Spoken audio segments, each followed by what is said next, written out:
Le baptême est d'une part l'abandon de votre propre base naturelle, en mourant à votre propre base et en étant enseveli. Dans toute la mesure où votre propre base naturelle est concernée, c'est terminé quant à elle. Vous êtes mort. Vous avez quitté votre propre base naturelle. Dans votre baptême, d'autre part, vous êtes ressuscités ensemble avec Christ et vous êtes venus sur la base de Christ, l'homme céleste. Ayant été enseveli avec lui par le baptême, vous êtes aussi ressuscités en lui et avec lui par la foi en la puissance de Dieu, qu'il a ressuscité des morts. Colossiens 2,12. C'est ainsi que la vérité de ce dont nous parlons est présentée dans les Colossiens. Et l'apôtre continue d'insister sur la reconnaissance de ce fait. Si vous êtes mort avec Christ au principe élémentaire du monde, pourquoi? Comme si vous viviez dans le monde, vous impose-t-on ces préceptes, Colossiens 2,20.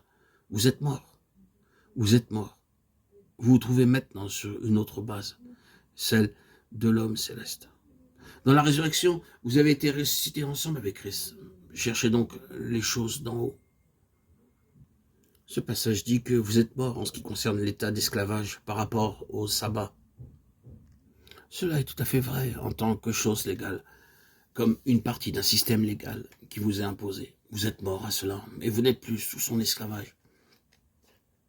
Mais remarquez, nous ne croyons pas qu'un homme ressuscité, un homme spirituel, violera le principe du sabbat.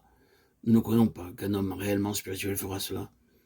Il y a cette proportion, cette portion de notre temps, qui est celle du Seigneur, celle qui doit être mise de côté pour le Seigneur, mise à part de toutes les autres choses dans la question du temps, celle qui doit donner au Seigneur sa place et accorder aux choses du Seigneur un temps libre durant notre semaine. C'est une loi établie d'un caractère spirituel qui se trouve derrière l'ordonnance du sabbat. Je ne peux pas croire un instant qu'un homme placé sous le gouvernement du Saint-Esprit considérera chaque jour de la même façon et transformera le jour du sabbat en un jour de plaisir personnel et de gain. Le Saint-Esprit réprimerait un homme spirituel sur une telle question, tout en le gardant en même temps libre du sabbat légal, de sorte qu'il reste attaché à cela pour Dieu, et non pas comme une partie d'un système religieux légal.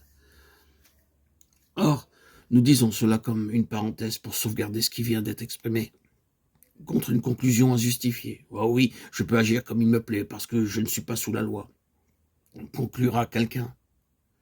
Oh non, pas du tout.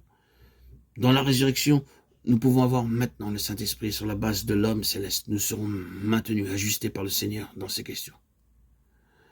Voyez que le baptême met en avant d'une part le fait que nous avons abandonné notre propre base naturelle à travers la mort, et d'autre part, le fait que dans la résurrection, nous sommes venus sur la base de l'homme céleste.